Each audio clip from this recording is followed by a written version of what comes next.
Hello students, आज की इस छठी क्लास में आप सभी का स्वागत है। आज की इस क्लासेस में हम सीखेंगे माइक्रोसॉफ्ट पेंटिंग टूल्स प्रैक्टिस, क्योंकि आज की इस क्लासेस में हम इन सभी टूल्स की प्रैक्टिस करने वाले हैं जो कि मैंने आपको इससे पहले वाले क्लासेस के अंदर बताया था।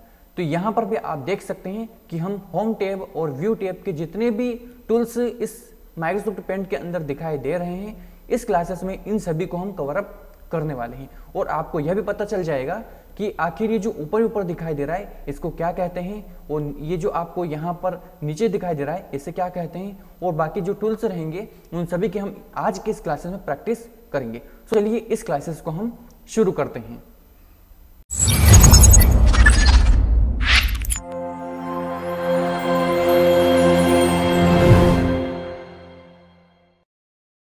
आज के इस वीडियो में हम सीखेंगे और जानेंगे कि माइक्रोसॉफ्ट पेंट क्या होता है और इसके अंतर्गत इन सभी ऑप्शंस के बारे में हम सीखेंगे। इसे क्या कहते हैं, इसे क्या कहते हैं और नीचे ये क्या होता है। आज की इस वीडियो में इन सभी के बारे में मैं आपको कम्प्लीटली बताने वाला हूँ। यदि आपने इस वीडियो को कंप्लीट देखा है तो आप लगभग पेंट को कम्प्लीटली चलाना सीख जाएंगे। जैसे कि यदि आपके मन में एक प्रश्न चल रहा होगा कि पेंट आखिर हम क्यों चलाते हैं। देखिए, पेंट का मेन यूज़ होता है आपके माउस की प्रैक्टिस के लिए। आप ध्यान रखिएगा कि पेंट का उपयोग हम माउस की प्रैक्टिस के लिए करते हैं ताकि यह जो कर्सर होता है, ये कर्सर बड़ी आसानी से हम इसके ऊपर चला सकें और इसे चलाना सीख जाएं। इसके लिए हम अधिकतर पेंट का यूज़ करते हैं ताकि माउस की प्रैक्टिस अच्छे से हमें हो जाए। इसके लिए हम पेंट का यूज़ करते हैं। यदि आप इस चैनल पे नए आए हैं तो हमारे इस चैनल को सब्सक्राइब जरूर करें और इस वीडियो को लाइक करें। तो चलिए आज की इस वीडियो को शुरू करते हैं। मैं हूं आपके साथ एनवी और स्वागत है आप सभी का आज की इस वीडियो में। तो सबसे पहले हम समझते हैं, ये होता है माइक्रोसॉफ्ट पेंट जो कि हर एक कंप्यूटर्स में अवेलेबल्स होता है। चलिए अब हम इस विंडो के बारे में समझते हैं, उसके बाद में हम समझेंगे सभी ऑप्शंस के बारे में बैक टू बैक। अब आप यहाँ पे देख सकते हैं कि सबसे ऊपर आपको यह जो दिखाई दे रहा है इसे बोलते हैं टाइटल बार। यह होता है टाइटल बार। इसी के जस्ट पास में यहाँ पर यह होता है क्विक एक्सेस टूल बार। अब यहाँ पे देख सकते हैं customise quick access toolbar लिखा हुआ दिखाई दे रहा है, तो इसे बोलते हैं क्विक एक्सेस टूल बार। उसके बाद में उसके जस्ट नीचे यहाँ पे आप देख सकते हैं होम और व्यू। तो इस पूरे को बोला जाता है, ये जो दिखाई दे रही है ये पट्टी, इसे बोला जाता है मेन्यू बार। क्या बोला जाता है? Menu bar. उसके बाद में ये जो नीचे दिखाई दे रहा है इसे बोला जाता है रिबन बार। क्या बोला जाता है? रिबन बार। उसके बाद में यहाँ पे आप देख सकते हैं, आप इसको मेन्यू बार भी बोल सकते हैं और टैब भी बोल सकते हैं, जैसे कि होम टैब और view tab. Home tab, view tab. अब इस पूरी पट्टी को बोलते हैं मेन्यू बार। उसके बाद में इसे और इसे मिला के दोनों को बोलते हैं home tab ribbon, view tab ribbon, home tab ribbon, कुछ इस प्रकार से। उसके बाद में यह पेंट का फाइल बटन होता है, तो यहाँ से आप किसी भी फाइल को सेव कर सकते हैं, किसी भी न्यू फाइल को बना सकते हैं, किसी भी फाइल को ओपन कर सकते हैं, यहाँ से सेव कर सकते हैं, सेव एज कर सकते हैं। तो इन सभी के बारे में हम बैक टू बैक करके देखेंगे और समझेंगे। तो चलिए अब हम आगे समझते हैं। उसके बाद में ये जो वाइट एरिया आपको दिखाई दे रहा है, इस एरिया को बोलते हैं कैनवास, जिसे हम वर्क करते हैं, जिसके ऊपर हम वर्क करते हैं, या फिर इसे वर्क एरिया भी आप कह सकते हैं। उसके बाद में यह जो नीचे दिखाई दे रहा है आपको, इसे बोलते हैं स्टेटस बार। इसके बाद में यहाँ पे ये जो दिखाई दे रहा है आपको, जूम इन करने के लिए और जूम आउट करने के लिए, मतलब इसे बोलते हैं जूम स्लाइडर, मतलब जूम इन करने के लिए और जूम आउट करने के लिए। अब यदि आप इसे अधिक ज़्यादा जूम कर लेते हैं तो यहाँ पे आपको दिखाई देता है स्क्रॉल बार। यह होता है स्क्रॉल बार, इस पेज को स्क्रॉल करने के लिए। चलिए आगे समझते हैं। अब यहाँ पे आप देख सकते हैं सबसे पहला ऑप्शन आपको दिखाई दे रहा है यहाँ पे। अब देखिए ये सभी कॉलम्स में डिवाइडेड हैं। अब यहाँ पे पहला कॉलम्स आप देख सकते हैं क्लिपबोर्ड का है, दूसरा है इमेज का है, और तीसरा टूल्स का है, चौथा शेप्स का है, और पांचवा यहाँ पे कलर्स का है। तो इन सभी को आप कॉलम वाइज समझ सकते हैं। उसके बाद में यहाँ पे व्यू टैब के ऊपर अपन आते हैं, तो यहाँ पे जूम एंड शो और हाइड और डिस्प्ले, तो कुछ इस प्रकार से कॉलम्स बने होते हैं। तो पहला जो कॉलम है वह है क्लिपबोर्ड का। अब क्लिपबोर्ड के कॉलम के अंतर्गत 3 ऑप्शंस आते हैं। पहला ऑप्शन है कट का, कॉपी और पेस्ट, ये 3 ऑप्शंस होते हैं। चलिए पहले हम यहाँ पे एक इमेज को इंसर्ट कर लेते हैं ताकि आपको सारी जानकारी अच्छे से पता चल सके। अब यहाँ पे आप देख सकते हैं कि मैंने अभी आपको इसके बारे में बताया, यह होता है टाइटल बार। टाइटल बार आखिर होता क्या है? टाइटल बार आप जो भी फाइल बनाते हैं उसका एक नाम होता है, ठीक है। आप जैसे कि देख सकते हैं यहाँ पे अनटाइटल्ड पेंट लिखा हुआ है, मतलब कि अभी मैं जो फाइल बना रहा हूँ, जो मैंने पेंट ओपन कर रखा है, इसके अंदर जो भी फाइल है उस फाइल का कुछ भी नाम नहीं है। आप देख सकते हैं यहाँ पे एक फ़ोटो दिखाई दे रहा है, एक पिक दिखाई दे रहा है, यह फ़ोटो मुझे यहाँ पे इंसर्ट करना है। तो अब इस फोटो का जो नाम है वह है 1110, तो आप देख सकते हैं 1110 है। अब जैसे ही मैं इसे यहाँ पे इंसर्ट करता हूँ, तो इंसर्ट करने के बाद में इस फाइल का यहाँ पे नाम चेंज हो जाएगा। क्यों? क्योंकि मैं अब इस पूरे फ़ोटो को ही एडिट करने वाला हूँ इस पेंट के अंतर्गत, इसलिए यह पूरी फाइल का नाम यहाँ पे शो होने लगेगा। जैसे कि आप यहाँ पे देख सकते हैं, मैं इसको यहाँ से उठा के यहाँ पे ड्रैग करता हूँ, तो ड्रैग करने पर यह जो फोटो है इस फोटो का नाम यहाँ पे शो होने लग गया है। अब इसके अंदर जो भी मैं चेंजेस करूँगा, जो भी बदलाव करूँगा, वह यहाँ पर भी होंगे, जब मैं इसे सेव करूँगा तब होंगे। अब उसके बाद में यहाँ पे आप देख सकते हैं कि हमने वह जो फोटो है वो फोटो यहाँ पे इंसर्ट कर लिया है। अब सबसे पहले हम समझेंगे ऑप्शंस के बारे में और उनके फीचर्स के बारे में कि कौन सा ऑप्शंस किस प्रकार से वर्क करता है। अब यहाँ पे आप देख सकते हैं, पहले तो हम समझेंगे कट, कॉपी, पेस्ट के बारे में। अब सबसे पहले आपको क्या करना होगा, किसी भी एरिया को कट करने के लिए पहले आपको उसे सिलेक्ट करना होगा। जैसे कि यहाँ पे आप देख सकते हैं कि अभी यह अनएक्टिव है। अनएक्टिव है मतलब कि आप अभी इनका यूज़ नहीं कर सकते। अभी आपको जिसका यूज़ करना है वह है सिलेक्ट का। अब जैसे कि मैं इस सिलेक्ट को सिलेक्ट कर लेता हूँ। सिलेक्ट कर लेने के बाद में मैंने यहाँ से इतना एरिया सिलेक्ट कर लिया। अब जैसे ही मैंने एरिया सिलेक्ट किया, यहाँ पर आप देख सकते हैं कि जो कट का ऑप्शन था वह यहाँ पे एक्टिव हो चुका है, तो मैं यहाँ से इसे कट कर दूंगा। जैसे मैं यहाँ से इसे कट करूँगा तो आप यहाँ पे देख सकते हैं कि मैंने जो जितना एरिया यहाँ पे सिलेक्ट किया था वह एरिया यहाँ पे अब नहीं है।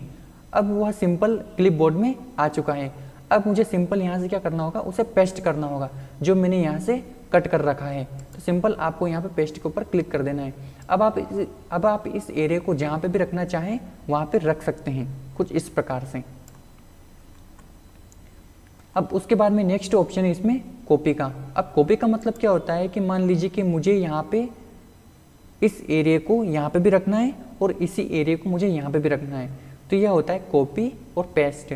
मतलब कि एक जगह से कॉपी करके दूसरी जगह पेस्ट करना, इसको बोलते हैं कॉपी पेस्ट। सिंपल आपको इसे सिलेक्ट कर लेना है। सिलेक्ट कर लेने के बाद में आपको यहाँ से इसे कॉपी कर लेना है। कॉपी कर लेने के बाद में सिंपल आपको यहाँ से इसे पेस्ट कर लेना है। जिससे आप इसे पेस्ट करेंगे तो इसका जो भी एरिया रहेगा वो यहाँ पे भी रहेगा और एक पेस्ट होके यहाँ पर भी आ जाएगा। तो सिंपल आपको इसे उठा के यहाँ पे फिट कर देना है। तो कुछ इस प्रकार से आप इसे कर सकते हैं।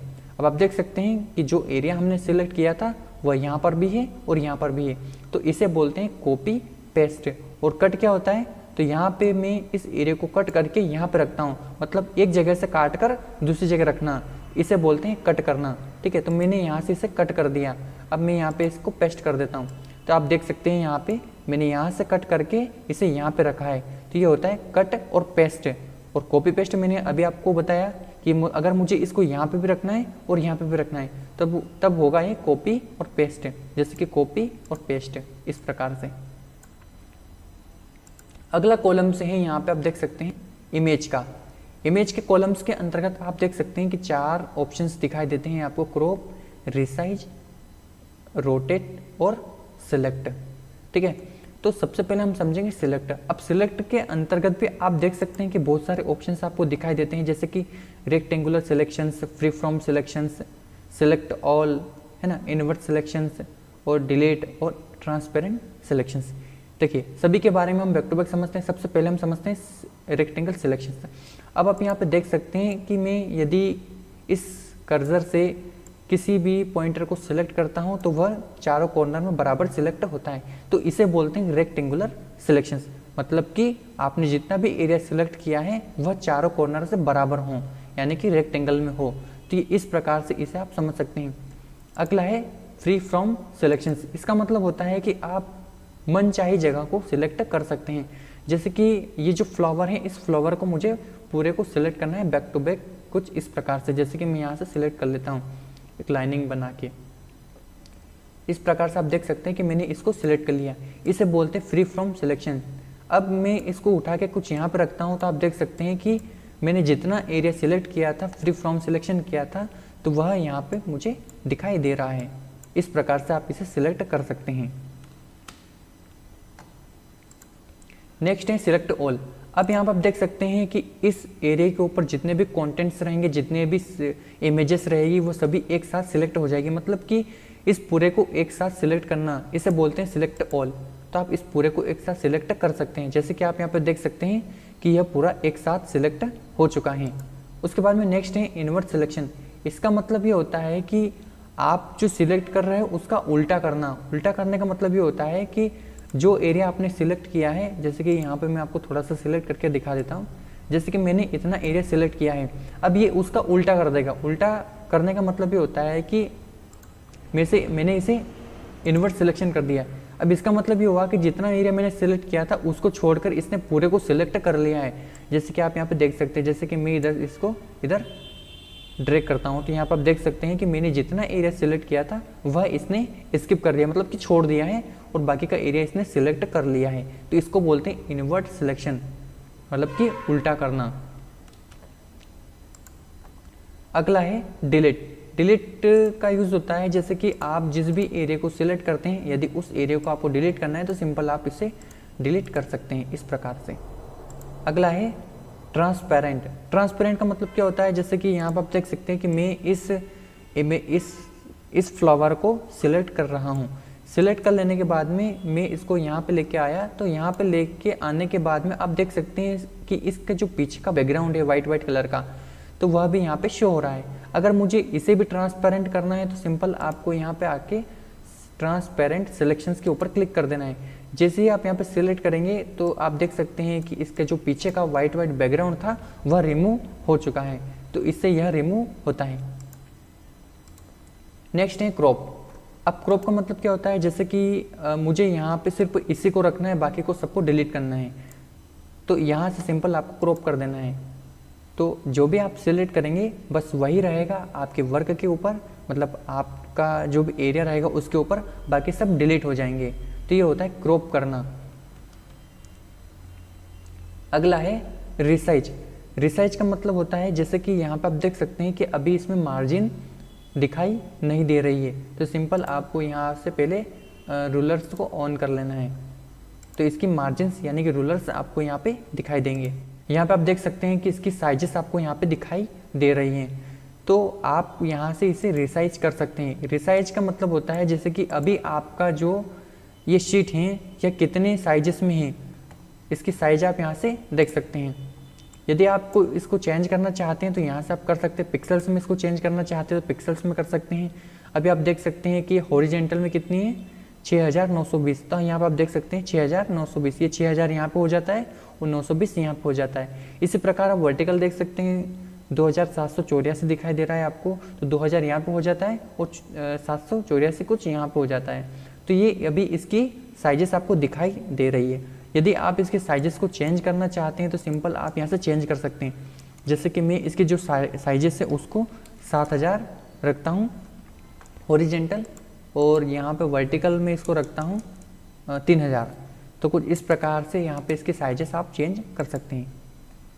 यहाँ पर आप देख सकते हैं कि ये साइजेस चेंज हो चुकी है, ये 3000 हो चुकी है और यह 7000 हो चुकी है। कुछ इस प्रकार से आप इसके साइजेस को चेंज कर सकते हैं। अगला है रोटेट करने का। रोटेट और फ्लिप। रोटेट का मतलब होता है जैसे कि यहाँ पर आप देख सकते हैं कि मैंने एक एरिया सिलेक्ट किया है, अब इस एरिया को मुझे रोटेट करना है। रोटेट का मतलब होता है घुमाना, ठीक है। अब यहाँ पे मैं इसको किसी भी एंगल में घुमा सकता हूँ, जैसे कि 90 डिग्रीज में घुमा सकता हूँ राइट की तरफ, जैसे कि राइट की तरफ आप देख सकते हैं कि 90 डिग्रीज में घूम जाएगा। इसी प्रकार लेफ्ट में घुमा सकते हैं 90 डिग्रीज, इसके बाद में इसको 180 डिग्रीज में घुमा सकते हैं, मतलब उसी के अपोजिट में घुमा सकते हैं। उसके बाद में इसको फ्लिप वर्टिकल कर सकते हैं। फ्लिप वर्टिकल का मतलब होता है कि उसे उल्टा करना। उल्टा का मतलब देखिए, अब यहाँ पे मैं इस एरिया को सिलेक्ट कर लेता हूँ पहले आपको दिखाने के लिए। अब इस फ्लावर का जो मुंह है वो कुछ इस प्रकार है ना, तो यहाँ से मैं इसको क्या कर देता हूँ, फ्लिप हॉरिजेंटल कर लेता हूँ। फ्लिप हॉरिजेंटल से क्या होगा कि इसका मुंह इस प्रकार हो जाएगा, इस प्रकार से। अब मैं इसी की कॉपी पेस्ट कर लेता हूँ, एक मैंने यहाँ से कॉपी किया और पेस्ट कर लिया। अब इसको मैं यहाँ पे लाके वापस से रख देता हूँ। रख देने के बाद में सिंपल आपको क्या करना है, इसको भी घुमा देना है। तो यहाँ से मैं इसे फ्लिप हॉरिजेंटल कर लेता हूँ, तो आप देख सकते हैं कि कुछ इस प्रकार से यह घूम जाएगा। वापस से इसे सिलेक्ट कर लीजिए। सिलेक्ट कर लेने के बाद में आपको फ्लिप हॉरिजेंटल कर देना है, तो इससे क्या होगा कि यह इसके नीचे चले जाएंगे, मतलब इसके अपोजिट हो जाएंगे। कुछ इस प्रकार से आप इसे समझ सकते हैं। तो ये होता है रोटेट, मतलब घुमाना। अगला है यहाँ पे पेंसिल। यदि इसके ऊपर आपको कुछ लिखना है पेंसिल से, तो आप यहाँ से पेंसिल लेके इसे पेंट कर सकते हैं या फिर कुछ लिख सकते हैं। अगला है कलर फिल का, मतलब कि फिल विथ कलर। यदि आपने यहाँ पे कुछ शेप वगैरह बनाया है, उस शेप के अंदर आपको कुछ कलर वगैरह फिल करना है, तो सिंपल आपको क्या करना होगा कि यहाँ पे कलर्स के ऊपर आना है और यहाँ से आपको जो भी कलर इसके अंदर फिल करना है उस कलर को सिलेक्ट कर लेना है। सिलेक्ट कर लेने के बाद में यहाँ पे आके आपको उसको क्लिक कर देना है, तो यह कलर से फिल हो जाएगा कुछ इस प्रकार से। उसके बाद में नेक्स्ट है यहाँ पे टेक्स्ट ऐड करने के लिए। यदि आपको इसके अंदर कुछ टेक्स्ट को ऐड करना है, तो सिंपल आपको यहाँ पे आके टेक्स्ट को ऐड कर देना है इस प्रकार से। अब इसके अंदर आप जो भी लिखना चाहें लिख सकते हैं। अब यहाँ पे आप देख सकते हैं कि टेक्स्ट की एक न्यू टैब हमारे, मतलब न्यू टैब हमारे सामने एक ओपन हो चुका है। तो यहाँ पे आप देख सकते हैं कि इसका फ़ॉन्ट जो है कि ये अब हमारे सामने आप देख सकते हैं कि एक टेक्स्ट का एक न्यू टैब ओपन हो चुका है। अब जिसमें कुछ अलग अलग ऑप्शंस दिए हुए हैं, चलिए इन्हें भी समझ लेते हैं। यहाँ पे आप देख सकते हैं कि यह है इसका फ़ॉन्ट साइज चेंज करना है, यानी कि आप यहाँ से इसके फ़ॉन्ट को चेंज कर सकते हैं। यहाँ से आप फ़ॉन्ट साइज बढ़ा सकते हैं, जैसे कि जितनी बढ़ाना चाहे उतनी बढ़ा सकते हैं।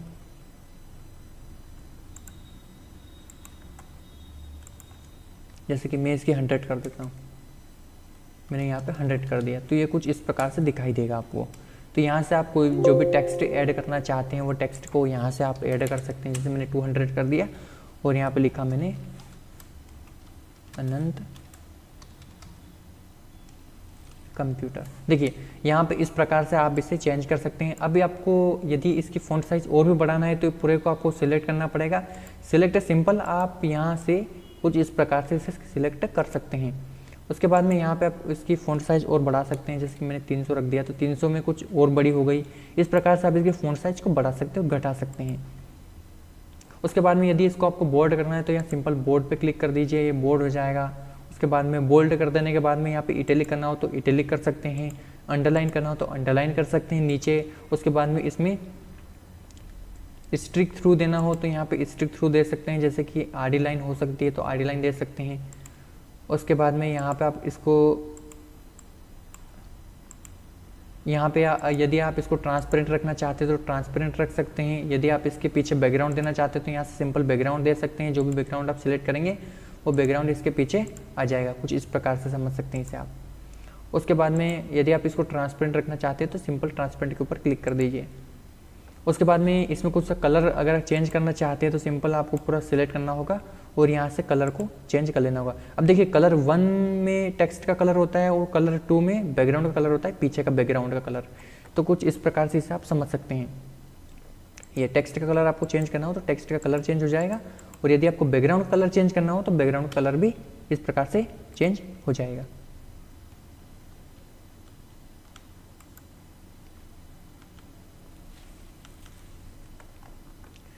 नेक्स्ट है यहाँ पे रबर मतलब कि इरेजर। यदि आप इसमें कुछ मिटाना चाहते हैं तो यहाँ पे सिंपल आप उसको इरेजर कर सकते हैं। अब इरेजर में जो कलर रहेगा वो कलर रहेगा नंबर 2 कलर, ठीक है। यहाँ पे आप देख सकते हैं लिखा हुआ भी है बैकग्राउंड कलर। बैकग्राउंड कलर मतलब कि जो बैकग्राउंड पे रहेगा वही कलर यहाँ पे शो होगा। अब मुझे इसको वाइट कर देना है तो वाइट करके आप इस तरीके से इसका यूज़ कर सकते हैं। यदि आप इसकी साइजेस को बढ़ाना चाहते हैं तो यहाँ पे आपको क्या करना होगा, कंट्रोल बटन के साथ में आपको यहाँ से प्लस का बटन दबाना होगा। प्लस का बटन दबाना होगा मतलब जो नंबर प्लेट का बटन है ना, सेम वो दबाना होगा। इससे इसकी साइज आप इंक्रीज कर सकते हैं इस तरीके से। उसके बाद में नेक्स्ट है यहाँ पे कलर पिकर। कलर पिकर का यूज़ क्या होता है, जैसे कि यहाँ पे आप देख सकते हैं कि मुझे जो कलर चाहिए वो यहाँ पे अवेलेबल्स नहीं है, और मुझे जो कलर चाहिए वह कलर कौन सा है, तो वह कलर आप देख सकते हैं वो कलर है यहाँ पे। ये जो फूल जो फ्लावर है, इस फ्लावर के अंदर का जो कलर है, यह कलर मुझे यहाँ पे सिलेक्ट करना है। तो सिंपल मैं क्या करूँगा, कलर पिकर से यहाँ से कलर को सिलेक्ट कर लूँगा। तो आप यहाँ पे देख सकते हैं जो मैंने अभी कलर सिलेक्ट किया वो कलर यहाँ पे आ चुका है। इसके बाद में यदि मैं इस कलर को यहाँ पे ड्रॉ करना चाहता हूँ या फिर इस कलर के जैसे यहाँ पे कुछ बनाना चाहता हूँ शेप वगैरह, तो वो यहाँ पे मैं बना सकता हूँ। उसके बाद में नेक्स्ट है यहाँ पे मैग्नीफायर। मैग्नीफायर का मतलब होता है कि यदि आप इसको जूम करते हैं, जैसे जूम इस प्रकार से, तो यहाँ से आप इसको जूम कर सकते हैं इस तरीके से, ये होता है मैग्नीफायर।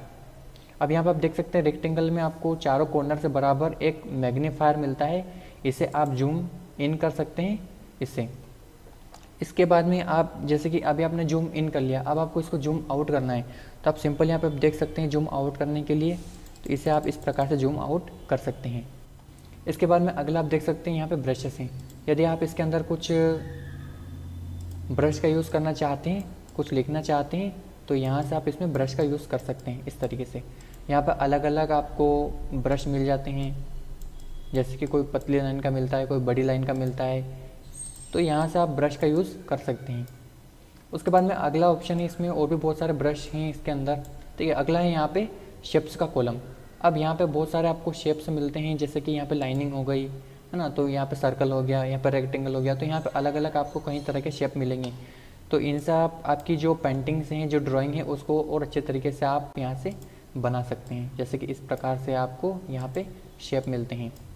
उसके बाद में नेक्स्ट है यहाँ पे आउटलाइनिंग और फिल। अब आउटलाइनिंग और फिल क्या होता है, जैसे कि यहाँ पे मैंने एक शेप को ड्रॉ कर लिया, जैसे आप सर्कल देख सकते हैं, मैंने एक सर्कल बना लिया। अब ये जो सर्कल है इसकी आउटलाइनिंग्स का कलर अगर मुझे यहाँ से चेंज करना है, कैसे आउटलाइनिंग से रखना है, तो वो यहाँ से मैं कर सकता हूँ। अगर मुझे आउटलाइनिंग्स को हटाना है तो यहाँ से नो आउटलाइनिंग्स का ऑप्शन आपको दिखाई देता है, तो यहाँ से इसको हटा सकते हैं। अब जैसे कि मुझे यहाँ पे फिल कलर देना है, अब देख सकते हैं कि यहाँ पे सॉलिड कलर लिखा हुआ है, जो कलर 2 में यहाँ पे सिलेक्टेड रहेगा वही यहाँ पे फिल होगा। अब जैसे कि हम कलर 2 को चेंज करते हैं तो ये भी फिल का ऑटोमेटिकली कलर यहाँ से चेंज हो जाएगा इस सर्कल का, तो आप यहाँ पे देख सकते हैं। उसके बाद में यहाँ पे और भी अलग अलग तरीके से आप इसमें इसका कलर चेंज कर सकते हैं, जैसे कि यहाँ पे वाटर कलर कर सकते हैं, नेचुरल पेंसिल कलर कर सकते हैं, ऑयल कलर कर सकते हैं। तो इस प्रकार से आप इसमें कई प्रकार के अलग अलग कलर्स कर सकते हैं। उसके बाद में नेक्स्ट है यहाँ पे साइजेस का। साइजेस यानी कि आपने जो सिलेक्ट कर रखा है उसकी आउटलाइनिंग्स की साइज़ आपको कम ज़्यादा यहाँ से कर सकते हैं। जैसे कि मैं एक लाइनिंग लेता हूँ यहाँ से और आपको समझाने के लिए, जैसे कि मैंने एक लाइन ड्रॉ कर ली, उसके बाद में ये जो लाइन आपने ड्रॉ करी उसका कलर आपको यहाँ से चेंज कर लेना है और यहाँ पे आपको सॉलिड दे देना है। अब जैसे कि यहाँ पर आप देख सकते हैं कि मैं एक लाइनिंग को ड्रॉ कर लेता हूँ, जैसे कि मैंने यहाँ से एक लाइनिंग को ड्रॉ कर लिया। अब इस लाइनिंग की मुझे साइजेस को कम ज़्यादा करना है, तो सिंपल आपको यहाँ से साइजेस को कम ज़्यादा आप कर सकते हैं। जैसे कि मैं पहले इसको जूम कर लेता हूँ फिर आपको दिखाता हूँ। अब मैंने इसे जूम कर लिया, मैंने यहाँ से एक लाइन ड्रॉ करी और इसके बाद में अगर इसके साइजेस को कम करना है तो यहाँ से आप कम कर सकते हैं, ज़्यादा करना है तो ज़्यादा कर सकते हैं।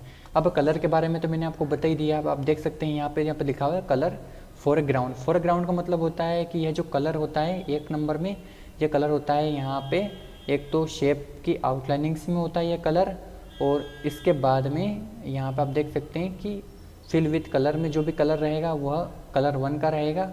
उसके बाद में टेक्स्ट के ऊपर भी जो कलर 1 में वही रहेगा। उसके बाद में नंबर 2 के अंदर आता है जितना भी बैकग्राउंड का कलर रहेगा वो सभी बैकग्राउंड का कलर नंबर 2 के अंतर्गत आता है। तो इस तरीके से आप समझ सकते हैं। यदि आप इस वाले कलर को चेंज करना चाहते हैं तो सिंपल इसके ऊपर क्लिक करिए और यहाँ से जो भी कलर आप चाहते हैं वो सिलेक्ट करिए, तो इससे भी आप इसका कलर चेंज कर सकते हैं। उसके बाद में नंबर 2, जो बैकग्राउंड कलर आपको चेंज करना है तो बैकग्राउंड के कलर के ऊपर आपको क्लिक कर देना है। क्लिक कर देने के बाद में यहाँ पे जो कलर आप चेंज करना चाहते हैं वो कलर आप यहाँ से चेंज कर सकते हैं। तो इस प्रकार से आप इसको भी समझ सकते हैं। उसके बाद में आपको यहाँ पे कोई सा कलर नहीं मिल रहा है तो वो कलर आप यहाँ से एडिट कलर के ऊपर जाके बना सकते हैं। इस तरीके से आपको जो भी कलर बनाना है वो कलर आप यहाँ से बना के इसे ओके कर सकते हैं। तो जो कलर आप बनाएंगे वो कलर आपको यहाँ पे दिखाई देगा, जैसे कि डार्क ग्रीन ये कलर आपने यहाँ पे बनाया है तो वो यहाँ पे शो हो जाएगा। तो इस तरीके से आप इसका यूज़ कर सकते हैं। जैसे कि आप यहाँ पे नेक्स्ट देख सकते हैं कि एडिट विथ पेंट 3D दिखाई दे रहा है। यह एक ऐसा ऑप्शन है कि इसमें सारी चीज़ें चेंज हो जाती है। यह मैं आपको इससे आने वाली नेक्स्ट वीडियो में बताऊंगा इसके बारे में कम्प्लीटली डिटेल्स। तो इसको अपन अभी स्किप करते हैं। नेक्स्ट है हमारा व्यू टैब। व्यू टैब के अंतर्गत जूम इन करने का होता है। जैसे कि आपने जो कैनवास के ऊपर जो भी पेंटिंग्स बनाई है उसको आप यहाँ से जूम इन कर सकते हैं, मतलब कि पास कर सकते हैं, और यहाँ से जूम आउट कर सकते हैं, मतलब कि दूर कर सकते हैं। और यदि आपने इसको जूम कर लिया और यदि इसे आपको 100% की स्क्रीन के ऊपर देखना है तो यहाँ पे आप सिर्फ इसको क्लिक कर दीजिए। जैसे कि यहाँ पे देख सकते हैं लिखा हुआ है जूम टू 100%, तो यहाँ पे 100% जूम हो जाएगा। तो इस प्रकार से आप इसको देख सकते हैं। जैसे कि आप यदि इसको जूम आउट कर लेते हैं, जैसे कि आप यहाँ पे देख सकते हैं जूम स्लाइडर में अभी क्या है 12.50% का ये जूम आउट है अभी, ठीक है। तो मुझे इसको 100% करना है तो यहाँ पर आप देख सकते हैं 100% हो जाएगा। उसके बाद में यहाँ पे आप देख सकते हैं रूलर्स एक्टिव है। अब शो और हाइड का एक कॉलम है, इसके अंदर रूलर्स हैं, है ना। तो रूलर्स ये होते हैं। इसको यदि आपको अनएक्टिव करना है तो यहाँ से अनक्लिक कर दीजिए, ये अनक्लिक हो जाएंगे, यहाँ पे दिखाई नहीं देंगे, हाइड हो जाएंगे। और यदि आपको इनको शो कराना है तो यहाँ पे आप क्लिक करेंगे तो शो हो जाएगा। इसका बेसिकली यूज़ ये होता है कि ये आपका जो कैनवास होता है इसके ऊपर जो भी आप पेंटिंग्स बनाते हैं तो ये उसकी लोकेशंस बताता है। यहाँ पे आप देख सकते हैं कि अभी जो मेरा कर्सर है वो कहाँ पे, और ये जो इसके ऊपर जो डॉट डॉट बने हुए लाइनिंग्स होती है, जैसे कि आप यहाँ पे देख सकते हैं कि 0 के बाद में यहाँ पे छोटे छोटे डॉट बने हुए, ये होते हैं पिक्सल्स में, ध्यान रखिएगा, ये होते हैं पिक्सल्स में, ठीक है। तो आप यहाँ पे देख सकते हैं कि पूरा का पूरा जो इसके ऊपर आप देख रहे हैं कैनवास के ऊपर जितना भी एरिया है, ये एरिया की जो जितनी भी साइजेस है वो साइजेस आपको यहाँ पे दिखाई दे रही है। जैसे कि 6472 इंटू 4168 पिक्सल्स, ये px का मतलब होता है पिक्सल्स, ये पिक्सल्स में होती है, ठीक है। तो ये साइजेस आपको यहाँ पे दिखाई दे रही है। इस प्रकार से इसे आप समझ सकते हैं। उसके बाद में नेक्स्ट होता है ग्रिड लाइन। ग्रिड लाइन अगर आप शो करवाना चाहते हैं तो यहाँ पर ग्रिड लाइन आप शो करा सकते हैं, अन्यथा इसको अनक्लिक आप कर सकते हैं, हाइड कर सकते हैं। उसके बाद में नेक्स्ट है नीचे स्टेटस बार। स्टेटस बार यहाँ पे आप देख सकते हैं। स्टेटस बार यदि आप इसको हटाना चाहते हैं तो नीचे आप देख सकते हैं स्टेटस बार आपका हट जाएगा, और यदि आप इसको शो कराना चाहते हैं तो शो करा सकते हैं। तो ये होता है आपका स्टेटस बार। इसके बाद में यहाँ पे आप देख सकते हैं फुल स्क्रीन। यदि आपको इस पेंटिंग को फुल स्क्रीन के ऊपर देखना है तो सिंपल आपको इसके ऊपर क्लिक कर देना है। तो यहाँ पे आप देख सकते हैं कि यह फुल स्क्रीन के ऊपर आपको इस प्रकार से दिखाई देगी। अब वापस आपको बाहर आना है तो बाहर आने के लिए वापस आपको एस्केप की दबा देना है, या फिर आप कहीं पर भी माउस से क्लिक कर सकते हैं। उसके बाद में अगला है यहाँ पे थंबनेल। थंबनेल का मतलब होता है जैसे कि यदि आप इसे जूम इन कर लेते हैं, जूम इन कर लेने के बाद में यदि आप इस थंबनेल को यहाँ पे एक्टिव कर लेते हैं तो जो थंबनेल है यह आपका जो एक हिसाब से कहे तो कैनवास रहता है, कैनवास का ये फर्स्ट पॉइंटर यहाँ पे दिखाई देता है थंबनेल में। जैसे कि आप देख सकते हैं कि यहाँ पे मैं कुछ ड्रॉ कर रहा हूँ और थंबनेल में यहाँ पे दिखाई दे रहा है। तो इसका मतलब होता है कि यहाँ पे आप किसी भी मतलब एरिया को देख सकते हैं थंबनेल के हिसाब से। तो यहाँ पे आप देखिए ये एरिया कुछ इस प्रकार से यहाँ पे आप देख सकते हैं। उसके बाद में आप इसे कुछ इस प्रकार से समझ सकते हैं। तो मैंने यहाँ पे आपको सारे के सारे ऑप्शंस के बारे में कम्प्लीटली जानकारी बता दी है। अब हम समझते हैं फाइल के बटन्स के बारे में। इस फाइल्स के ऊपर पेंट का जो फाइल बटन होता है इसके ऊपर जितने भी ऑप्शन है सभी के बारे में हम बैक टू बैक समझेंगे। तो यहाँ पे आप देख सकते हैं कि अगर मुझे यहाँ पे न्यू फाइल बनाना है तो यहाँ पे मैं न्यू के ऊपर क्लिक कर दूंगा। जैसे मैं न्यू के ऊपर क्लिक करूँगा तो यहाँ पे आप देख सकते हैं कि ये जो फाइल वर्तमान जो पेंटिंग है इसका ये पूछ रहा है कि आप क्या इसे सेव करना चाहते हैं या फिर बिना सेव करे आप एक नई फाइल बनाना चाहते हैं। तो यदि मैं इसे सेव पे क्लिक कर दूंगा तो यह फाइल सेव हो जाएगी और एक नई फाइल मेरे सामने ओपन हो जाएगी। और यदि मैं इसी फाइल को बिना सेव करे ओपन करना चाहूँ तो यहाँ पे क्लिक कर सकता हूँ। जैसे कि मैं अभी इसे डोंट सेव कर सकता हूँ। जैसे कि डोंट सेव में जैसे करूँगा तो वो फाइल सेव नहीं होगी और एक नई फाइल मेरे सामने ओपन हो जाएगी। उसके बाद में नेक्स्ट ऑप्शन है यहाँ पे ओपन करने का। यदि आपके पास में पहले से फाइल बनी हुई है और यदि आप उस फाइल को ओपन करना चाहते हो तो यहाँ से कर सकते हैं। जैसे कि मैं यहाँ से ओपन के ऊपर क्लिक करूँगा तो मेरे सामने यहाँ पे विंडो की फाइलें ओपन हो जाएगी। इसमें से मुझे जो भी फाइल यहाँ पे इंसर्ट करना है, मतलब ओपन करना है, उस फाइल को मैं यहाँ से सिलेक्ट कर लूँगा। जैसे कि डेस्कटॉप के ऊपर मैंने अभी जो फ्लावर की फाइल में बना रहा था वो फाइल यहाँ पे शो हो रही है। मैं सिंपल इस फाइल को यहाँ पे इंसर्ट कर लूँगा। तो इस प्रकार से आप देख सकते हैं कि फाइल को आप ओपन कर सकते हैं। उसके बाद में नेक्स्ट है यहाँ पे सेव करने का ऑप्शन। तो यहाँ पे यदि आप कुछ पेंटिंग्स वगैरह इसके ऊपर कुछ बना लेते हैं, अच्छे से पेंटिंग बना लेते हैं, और यदि उस पेंटिंग को आपको इसमें सेव करना है तो आप सिंपल उसे सेव कर सकते हैं। जैसे कि आप यहाँ पे देख सकते हैं सेव, तो ये फाइल आपकी सेव हो जाएगी। उसके बाद में नेक्स्ट है यहाँ पे सेव एज। आपने जो फाइल बनाई है इसी फाइल को आप किसी दूसरे नाम से सेव करना चाहते हैं या फिर किसी दूसरे फॉर्मेट में सेव करना चाहते हैं तो कर सकते हैं। जैसे कि पीएनजी में करना चाहते हैं तो पीएनजी में कर सकते हैं, जेपीईजी में करना चाहें तो जेपीईजी में कर सकते हैं, बीएमपी पिक्चर्स में करना चाहें तो इसमें कर सकते हैं, जीआईएफ में करना चाहें तो कर सकते हैं, और अदर फॉर्मेट से में भी सेव करना चाहें तो कर सकते हैं। तो इस प्रकार से आप इसे सेव एज और अदर नाम से सेव कर सकते हैं। जैसे कि मैं इसे अभी जेपीईजी में सेव करना चाहता हूं तो यहाँ पे सिंपल आपको जेपीईजी के ऊपर क्लिक कर देना है। अब जैसे ही आप जेपीईजी के ऊपर क्लिक करेंगे तो यहाँ पे आप देख सकते हैं कि type save as a type में यहाँ पे फॉर्मेट चेंज हो चुका है। अब मैं इसका दूसरा कोई नाम दे सकता हूँ और यहाँ से इसे इस नाम से यहाँ पे मैं इसको सेव कर सकता हूँ। अब मेरी जो फाइल मैंने सेव करी है वो फाइल मुझे कहाँ पे दिखाई देगी, तो यहाँ पे आप देख सकते हैं कि ये फाइल जो वर्तमान में अभी आप बना रहे वो है और ये फाइल जो भी आपने सेव एज करी वो है। तो इस प्रकार से इसे आप समझ सकते हैं। अगला है यहाँ पे प्रिंट। यदि आप इस फाइल को प्रिंट करना चाहते हैं तो सिंपल यहाँ पे प्रिंट कर सकते हैं। जैसे कि प्रिंटर से निकालने के लिए प्रिंट, और यहाँ से आप पेज सेटअप कर सकते हैं। इस प्रकार से आप पेज सेटअप कर सकते हैं इसका। उसके बाद में नेक्स्ट है यहाँ पे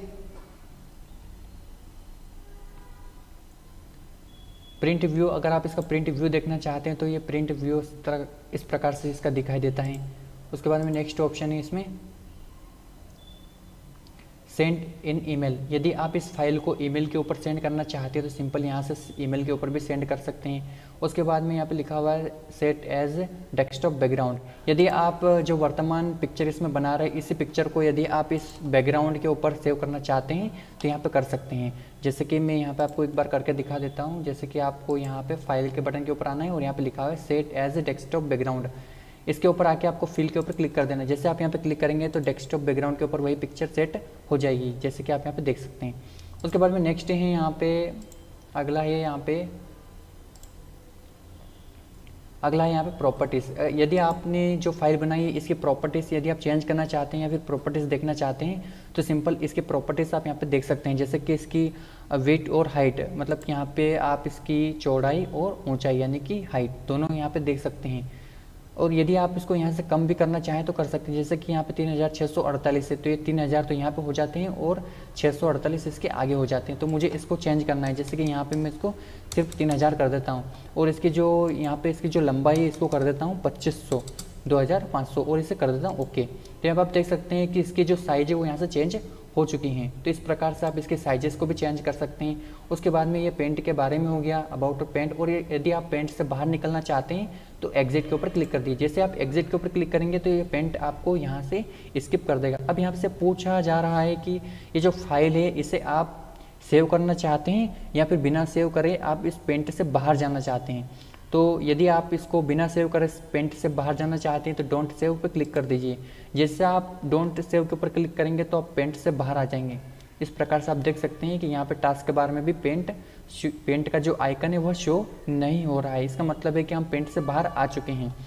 वापस हमें पेंट ओपन करना है तो हम सिंपल पेंट के आइकन के ऊपर आके क्लिक करेंगे तो यहाँ से इसे हम ओपन कर सकते हैं।